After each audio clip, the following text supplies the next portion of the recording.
மகன் தூயாவியின் பெயராலே ஆமேன். அன்புள்ள இறை மக்களே, இந்த பவளம் ஊடகத்தின் வாயிலாக உங்களை சந்திப்பதிலே மிகவும் நாங்கள் சந்தோஷமடைகிறோம். இந்த நிகழ்ச்சியின் மூலமாக ஆண்டவர் உங்களை நிறைவாக ஆசீர்வதித்து கொண்டிருக்கிறார்.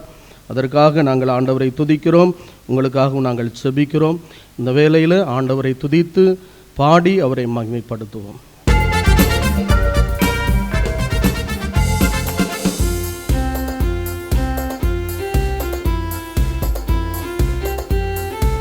நல்ல உற்சாகமாய் கைகளை தட்டி என்னோடு கூட சேர்ந்து பாடுங்கள். இயேசு ராஜா வந்திருக்கிறார், எல்லோரும் கொண்டாடுவோம், கைதட்டி நாம் பாடுவோம். இயேசு ராஜா வந்திருக்கிறார், எல்லோரும் கொண்டாடுவோம், கைதட்டி நாம் பாடுவோம். கொண்டாடுவோம் கொண்டாடுவோம், கவலைகள் மறந்து நாம் பாடுவோம். கொண்டாடுவோம் கொண்டாடுவோம், கவலைகள் மறந்து நாம் பாடுவோம். இயேசு ராஜா வந்திருக்கிறார், எல்லோரும் கொண்டாடுவோம், கைதட்டி நாம் பாடுவோம். கூப்பிடு நீ பதில் கொடுப்பார், குறைகளெல்லாம் நிறைவாக்குவார். கூப்பிடு நீ பதில் கொடுப்பார், குறைகளெல்லாம் நிறைவாக்குவார். உண்மையாக தேடுவோரின் உள்ளத்தில் வந்திடுவார். உண்மையாக தேடுவோரின் உள்ளத்தில் வந்திடுவார். கொண்டாடுவோம் கொண்டாடுவோம், கவலைகள் மறந்து நாம் பாடுவோம்.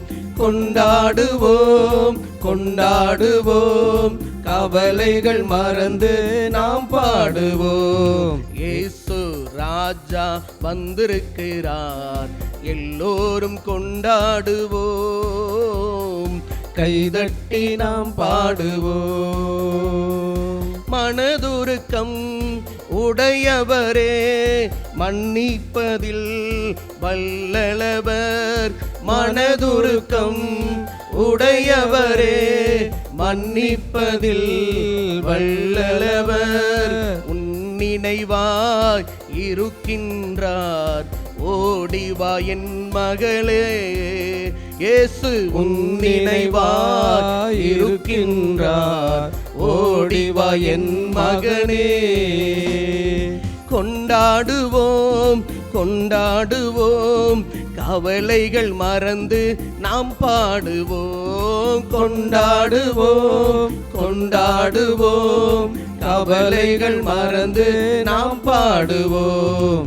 இயேசு ராஜா வந்திருக்கிறார், எல்லோரும் கொண்டாடுவோம், கைதட்டி நாம் பாடுவோம். பாடுங்க.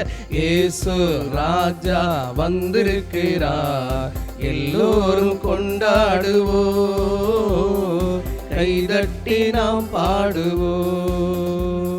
கைதட்டி நாம் பாடுவோம். மத்தேயு 20வது அதிகாரத்திலே 30வது வசனம் இவ்வாறாய் சொல்லப்படுகிறது. பர்த்திமேயு என்ற அந்த குருடன், 2 குருடர்கள் இயேசுவை நோக்கி உரத்த குரலை கூப்பிட்டார்கள். அவர்கள் கூப்பிட்ட உடனே இயேசு அவர்கள் பக்கம் திரும்பி அவர்களுக்கு பரிபூர்ண விடுதலை கொடுத்தார், சுகத்தை கொடுத்தார். இன்றைக்கும் உண்மையாக அவரை நோக்கி கூப்பிடுகிற யாவருக்கும் அவர் அளவிலாத நன்மையும் சுகத்தையும் பலனையும் விடுதலையும் அவர் கொடுத்து உங்களை ஆசீர்வதிக்கிறார். தொடர்ந்து இன்னும் கூட அவரை நோக்கி அவரை மகிமைப்படுத்தி பாடுவோம்.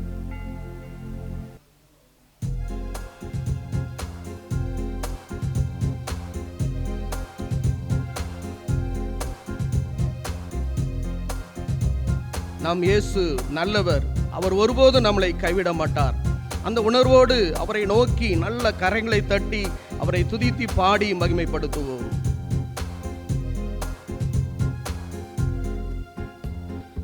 இயேசு நல்லவர், ஒருபோதும் கைவிடார், ஒரு நாளும் விலகிடார். நம் இயேசு நல்லவர், ஒருபோதும் கைவிடார், ஒரு நாளும் விலகிடார். ஒன்று சேர்ந்து நாம் துதிப்போம், சாத்தானை மிதிப்போம், வாழ்வை சுதந்தரிப்போம். ஒன்று சேர்ந்து நாம் துதிப்போம், சாத்தானை மிதிப்போம், வாழ்வை சுதந்தரிப்போம். நம் இயேசு நல்லவர், ஒருபோதும் கைவிடார், ஒரு நாளும் விலகிடார். அதிசயமானவர், ஆறுதல் தருகிறார். இயேசு அதிசயமானவர், ஆறுதல் தருகிறார். சர்வ வல்லவர், இயேசு சர்வ வல்லவர், சமாதானம் தருகிறார், உனக்கு சமாதானம் தருகிறார். ஒன்று சேர்ந்து நாம் துதிப்போம், சாத்தானை மிதிப்போம், வாழ்வை சுதந்தரிப்போம். ஒன்று சேர்ந்து நாம் துதிப்போம், சாத்தானை மிதிப்போம், வாழ்வை சுதந்தரிப்போம். நம் இயேசு நல்லவர், ஒருபோதும் கைவிடார், ஒரு நாளும் விலகிடார். கண்ணீரை காண்கிறார், கதறலை கேட்கிறார். உன் கண்ணீரை காண்கிறார், கதறலை கேட்கிறார். வேதனை அருகிறார், உன் வேதனை அறிகிறார். விடுதலை தருகிறார், உனக்கு விடுதலை தருகிறார். ஒன்று சேர்ந்து நாம் துதிப்போம், சாத்தானை மிதிப்போம், வாழ்வை சுதந்தரிப்போம். நல்ல உற்சாகமாய் கையை தட்டி பாடுங்க. நாம் துதிப்போம், சாத்தானை மிதிப்போம், வாழ்வை சுதந்தரிப்போம். நம் இயேசு நல்லவர், ஒருபோதும் கைவிடார், ஒரு நாளும் விலகிடார், ஒரு நாளும் விலகிடார். அன்புள்ள தகப்பனே, இந்த அருமையான நேரத்தில் இதை பார்த்து கொண்டிருக்கிற ஒவ்வொரு இறை மக்களையும் ஆண்டவராகிய இயேசுவின் நிறைவாக நீர் ஆசீர்வதிக்கும்படியாய் ஜெபிக்கிறோம். ஆண்டவரே, நோயில் இருக்கிறவர்களை விடுதலையாக்குங்க, கடன் பாரங்களில் இருக்கிறவர்களை விடுதலையாக்குங்க, பலவித கஷ்டங்களில் நெருக்கடியில் இருக்கிற ஒவ்வொரு பிள்ளைகளையும் நிறைவாக ஆசீர்வதித்து அவர்களோடு கூட இருந்து அவர்களை திருப்தியாய் நீர் வழி நடத்தும்படியாக என் ஆண்டவரும் இரட்சகருமாகிய இயேசுவின் மூலம் கேட்கிறோம் நல்ல தகப்பனே, ஆமேன். அன்பு சகோதர சகோதரிகளே, பவளம் ஊடகம் வழியாக உங்களை சந்திப்பதில் பெருமகிழ்ச்சி கொள்கிறோம். இந்த நாளிலும் கூட யோவான் நற்செய்தி 8வது அதிகாரம் 1 11 வரைக்கும் உள்ள இறை செய்தியை நாம் தியானிப்போம். யோவான் நற்செய்தி 8வது அதிகாரம் 1 11 வரைக்கும். இயேசு ஒலிவ மலைக்கு சென்றார். பொழுது விடிந்ததும் அவர் மீண்டும் கோவிலுக்கு வந்தார். அப்போது மக்கள் அனைவரும் அவரிடம் வந்தனர். அவரும் அங்கு அமர்ந்து அவர்களுக்கு கற்பித்தார். மறைநூல் அறிஞரும் பரிசேயரும் விபச்சாரத்தில் பிடிப்பட்ட ஒரு பெண்ணை கூட்டிக் கொண்டு வந்து நடுவில் நிறுத்தி, போதகரே, இப்பெண் விபச்சாரத்தில் கையும் மெய்யுமாக பிடிப்பட்டவள்.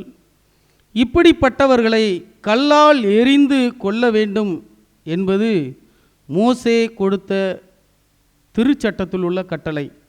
நீர் என்ன சொல்கிறீர் என்று கேட்டனர். அவர் மேல் குற்றம் சுமத்த ஏதாவது வேண்டும் என்பதற்காக அவர்கள் இவ்வாறு கேட்டு சோதித்தார்கள். இயேசு குனிந்து விரலால் தரையில் எழுதி கொண்டிருந்தார். ஆனால் அவர்கள் அவரை விடாமல் கேட்டு கொண்டிருந்ததால் அவர் நிமிர்ந்து பார்த்து, உங்களுள் பாவம் இல்லாதவர் முதலில் இப்பெண் மேல் கல் எறியட்டும் என்று அவர்களிடம் கூறினார். மீண்டும் குனிந்து தரையில் எழுதி கொண்டிருந்தார். அன்பு சகோதர சகோதரிகளே, இந்த நாளிலும் கூட நமக்கு கொடுக்கப்பட்ட அந்த நற்செய்தி வாசகமானது ஒரு விபச்சாரத்தில் பிடிப்பட்ட பெண்ணை கையும் மெய்யுமாக பிடித்து இயேசுவின் மேல் நிறுத்தி அவர்கள் என்ன செய்கிறார்கள் அப்படின்னா, இப்பெண் என்ன செய்ய வேண்டுமென்றால் கொலை செய்யப்பட வேண்டும், ஆனால் நீர் என்ன சொல்கிறீர் என்று இயேசுவினிடத்தில் வந்து கேட்கிறார்கள். பழைய ஏற்பாட்டில் பார்த்தீங்க அப்படின்னா, பாவம் செய்கிற எல்லாருக்கும் தண்டனை உண்டு. அது என்ன அப்படின்னா சாவு. வேதாகமும் நமக்கு அப்படி தான் சொல்கிறது. பாவத்திற்கு கிடைக்கிற கூலி மரணம். பாவம் ஒரு மனிதன் செய்தான் என்று சொன்னால் அவனுடைய உடல் என்ன செய்யும் சொன்னால் அதனுடைய விளைவாக சாவை ஏற்றுக்கொள்ளும். இவர்கள் எல்லோரும் அங்கு அந்த விபச்சார பெண்ணை என்ன செய்கிறாங்க அப்படின்னா கூட்டி கொண்டு வந்து இயேசுவின் முன் நிறுத்துகிறார்கள். என்ன அப்படின்னா, கையும் மெய்யுமாக பாவத்தில் பிடிப்பட்ட பெண் அப்படின்னு சொல்லி அங்கே அந்த பெண்ணை நிறுத்துகிறார்கள். இயேசு அங்கு ஒரு காரியத்தை செய்கிறார். அதைத்தான் திருச்சபை நமக்கு என்ன செய்கிறது என்றால் இந்த நாளிலே கற்றுக் கொடுக்கிறது. ஒரு புதிய செயலை அவர் அங்கு செய்கிறார். அதற்கு முன்பாக பார்த்தீங்க அப்படின்னா, பாவம் செய்கிற ஒரு மனிதன் கண்டிப்பாக அவனுக்கு என்னதான் அப்படின்னா மரணம் தான், அவனுக்கு வேற விமோச்சனமே கிடையாது. ஆனால் ஆண்டவர் இங்கே ஒரு புதிய செயலை செய்கிறார். பாருங்க, முதலாவது வாசகம் எசையா புஸ்தகத்திலிருந்து உள்ள அந்த பகுதி அதைத்தான் சொல்கிறது. ஆண்டவர் புதியன செய்கிறார், நம் மக்களின் தாகம் தீர்ப்போம்.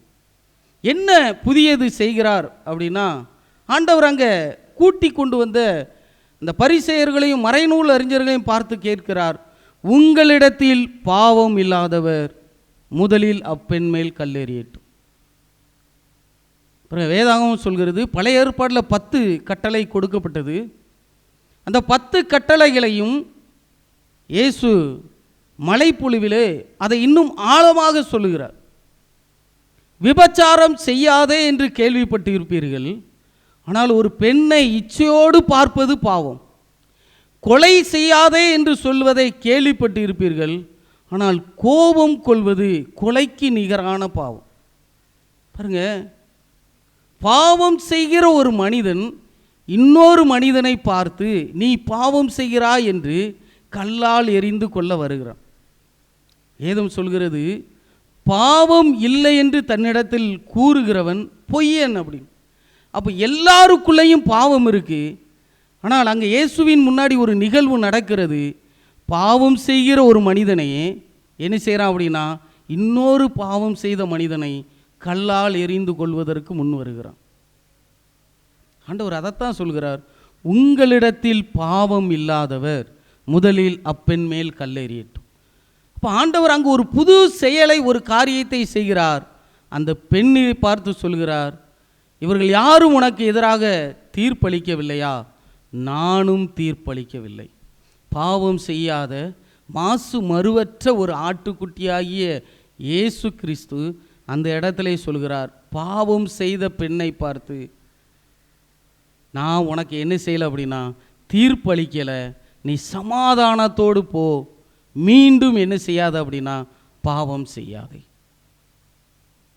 இயேசு கொடுக்கிற அந்த புது செயல் என்ன அப்படின்னா, ஒரு மனிதன் பாவத்திலிருந்து மன்னிப்பை பெற்றுக்கொண்டு, அது மட்டுமல்ல திரும்பவும் பாவம் செய்ய இயலாத ஒரு பாவத்தை கடவுள் ஒரு மனிதனுக்கு கொடுக்கிறார். அதைத்தான் திருச்சபை இந்த நாளிலே அழைப்பாக நமக்கு கொடுக்கிறது. அந்த பெண்ணை பார்த்து இயேசு சொல்கிறார், நான் உனக்கு தீர்ப்பளிக்கலை, உன் பாவத்தை எல்லாம் என்ன செஞ்சிட்டேன் அப்படின்னா மன்னிச்சிட்டேன், ஆனால் இனி பாவம் செய்யாதே. அன்பு சகோதர சகோதரிகளே, ஒருவேளை நம்மளும் கூட இந்த நாளிலே இதை பார்த்து கொண்டு இருக்கும்போது, என்னால் இந்த பாவத்தை விட முடியலையே, என்னால் இந்த பாவத்திலிருந்து வெளியே வர முடியலையே, ஒருவேளை எங்கள் அப்பாவா தினந்தோறும் குடிக்கிறாங்க, அதிலிருந்து அவங்க வெளியே வர முடியல அப்படின்னு சொல்லி நாம் நினைத்து கொண்டு இருக்கலாம். ஆண்டவராகிய இயேசு கிறிஸ்து இந்த நாளிலே ஒரு புது செயல் செய்கிறார். அவரிடத்தில் வருபவர்களுடைய தாகத்தை தீர்ப்பவராக இந்த நாளிலே அவர் நம்மீது வெளிப்பட்டு கொண்டு இருக்கிறார். அன்பு சகோதர சகோதரிகளே, அவர் பாவத்தை மன்னிப்பது மட்டுமல்ல, திரும்பவும் பாவம் செய்ய இயலாத ஒரு பாவத்தை அவர் நம் மீது கொடுக்க அவர் ஆசைப்படுகிறார். பாருங்க, அதே இரண்டாவது வாசகம் நமக்கு எதிலிருந்து சொல்லப்பட்டு இருக்குது என்றால், பிலிப்பியர் புஸ்தகத்திலிருந்து 3வது அதிகாரத்தில் சொல்லப்பட்டு இருக்கிறது. அங்கே பவுலடிகளார் அழகாக சொல்லுகிறார், கிறிஸ்துவின் பொருட்டு நான் அனைத்தையும் இழந்து விட்டேன், கிறிஸ்துவை ஆதாயமாக்கி கொள்ள நான் எல்லாவற்றையும் குப்பை என்று எழுதுகிறேன் அப்படி சொல்லி 2வது வாசகத்திலே பிலிப்பியர் நூலிலே அங்கே பவுலடியார் மூலியமாக ஆண்டவர் நம்மளோடு பேசுகிறார். பவுலடியாருடைய வாழ்க்கை எப்படி இருந்துச்சுன்னு சொன்னால், கடவுளுக்கு எதிரான ஒரு மனிதன், கடவுளை அறிந்த மனிதர்களை துன்புறுத்திய ஒரு மனிதர். அவர் ஒரு நாட்களிலே கடவுளுடைய திருச்சபையை துன்புறுத்துவதற்காக கடிதம் வாங்கி கொண்டு சென்ற மனிதன் என்று வேதாகமம் குறிப்பிடுகிறது. அப்படிப்பட்ட பாவம் செய்த ஒரு மனிதனை கடவுள் சந்தித்து அவருக்கு என்ன செஞ்சார் அப்படின்னா, ஒரு புதிய வாழ்வை கொடுத்தார். அதை அனுபவித்த பவுலடியார் சொல்லுகிறார், இந்த இயேசுவை நான் ஆதாயமாக்கி கொள்ள எல்லாம் எனக்கு என்ன அப்படின்னா குப்பையாகி தோணுது. என் வாழ்க்கையில் நான் அனுபவித்த எந்த பாவத்தையும் என்னால் என்ன செய்ய முடியல அப்படின்னா விட முடியலை. அது நாளுக்கு நாள் என்ன செஞ்சுக்கிட்டே இருக்கு அப்படின்னா பெருகி கொண்டே இருக்கிறது. ரோமையர் 7வது அதிகாரத்தில் இதே பவுலடியார் சொல்லுகிறார், எதை செய்ய விரும்புகிறேனோ அதை என்னால் செய்ய முடியவில்லை, நன்மை செய்கிற விருப்பம் என்னிடத்தில் இல்லாமல் இல்லை, ஆனால் அதை செய்ய என்னால் முடிவதில்லை. ஆனால் ஆண்டவர் இந்த நாளிலே நம்மளை அழைக்கிறார். நம் பாவங்களை மன்னிப்பது மட்டுமல்ல, நாம் திரும்பவும் பாவம் செய்ய இயலாத அளவுக்கு ஒரு அருளை நம் மீது பொழிவதற்கு அவர் விரும்புகிறார். அந்த பெண்ணை பார்த்து சொல்கிறார், நான் உன்னை என்ன செய்யலை அப்படின்னா தீர்ப்பளிக்கவில்லை, நீ போ, இனி பாவம் செய்யாது. சீடர்களை பார்த்து அழைத்தார், என் பின்னே வாருங்கள் அப்படின்னு சொல்லி சொன்ன உடனே சீடர்கள் தங்களுடைய வலைகளையும் தன்னுடைய படகளையும் விட்டு விட்டு போனார்கள். ஆண்டவருடைய வார்த்தைக்கு அவ்வளவு ஆற்றல் இருந்தது. அதே ஆண்டவருடைய வார்த்தை இந்த நாளிலே நம்மீதும் புறப்பட்டு வருகிறது, இனி பாவம் செய்யாதே. பாவம் செய்ய இயலாத ஒரு தன்மையை அந்த வார்த்தையின் வழியாக ஆண்டவர் நம்மீது என்ன செய்கிறார் அப்படின்னா அருளாய் பொழிகிறார். ஆமீன். அன்பு சகோதர சகோதரிகளே, அது மட்டுமல்ல, யோவேலிலே வாழ்த்தொழியாக இந்த நாளிலே கொடுக்கப்பட்ட அந்த இறை வார்த்தை என்ன சொல்கிறது என்று சொன்னால், இப்பொழுதாவது உங்கள் முழு இதயத்தோடு என்னிடம் திரும்பி வாருங்கள், நான் அருள் நிறைந்தவர், இரக்கமிக்கவர். கடவுள் இந்த நாளிலே பரிவோடு நம்மை அழைக்கிறார். அன்பு சகோதர சகோதரிகளை, பாவம் நமக்கு வேண்டாம். ஒருவேளை இந்த பாவத்திலிருந்து எனக்கு யார் எனக்கு விமோச்சனம் கொடுப்பா, இந்த பாவத்திலிருந்து என்னை யார் விடுவிப்பா அப்படி சொல்லி நீங்கள் ஒரு வேளை என்ன செய்யலாம் அப்படின்னா கலங்கி கொண்டு இருக்கலாம். நான் எவ்வளவோ திரும்ப திரும்ப நினைத்தும் கூட இதிலிருந்து என்னால் வெளிவர முடியவில்லை அப்படின்னு சொல்லி நீங்கள் நினைக்கலாம். ஆனால் ஆண்டவர் இங்கே அழைக்கிறார், உங்கள் முழு இதயத்தோடு என்னிடத்தில் திரும்பி வாருங்கள். நான் எப்படிப்பட்டவர் அப்படின்னு சொன்னால், நான் அருள் நிறைந்தவர், இரக்கமிக்கவர். தம்மிடம் வருபவர்களை புறம்பே தள்ளாத கடவுள் நம்மளை அழைக்கிறார். நம் பாவத்திலிருந்து விடுதலை பெற்று என்ன செய்வோம் அப்படின்னா திரும்பவும் பாவம் செய்ய இயலாத ஒரு வாழ்வை அவருடைய அருளால் இந்த நாளிலே பெற்றுக்கொள்வோம். நாம் ஜெபிப்போம் கண்களை மூடி. அன்பு சகோதர சகோதரிகளே, அவரை நோக்கி இந்த நாளிலே நாம் பார்ப்போம். அன்பு ஆண்டவரே, இந்த நாளிலே உம்மை நோக்கி பார்க்கிற அன்பு பிள்ளைகளை உமது கரங்களில் ஒப்பு கொடுக்கிறோம் ஐயா. நீர் அருள் நிறைந்தவர், இரக்கமிக்கவர். உம்மிடம் வருபவர்களை நீ புறம்பே தள்ளாத தகப்பன். உம்மை நோக்கி பார்க்கிற இவர்களுக்கு அவர்களுடைய பாவத்தை நீர் இந்த நாளிலே மன்னிக்கும்படியாகவும் திரும்பவும் பாவம் செய்ய இயலாத ஒரு மனநிலையை உம்முடைய அருளால் இந்த நாளிலே நீர் ஊற்றும்படியாக உமது கரங்களில் அர்ப்பணித்து செபிக்கிறோம் ஐயா. பிள்ளைகளை எல்லாம் பொறுப்பேற்று நடத்துங்க. நீங்கள் கூட இருந்து பாதுகாத்து கொள்ளுங்க. இயேசுவின் மூலம் செபித்து பெற்றுக்கொள்கிறோம் வாழ்கின்ற எங்கள் நல்ல தந்தையே, ஆமேன்.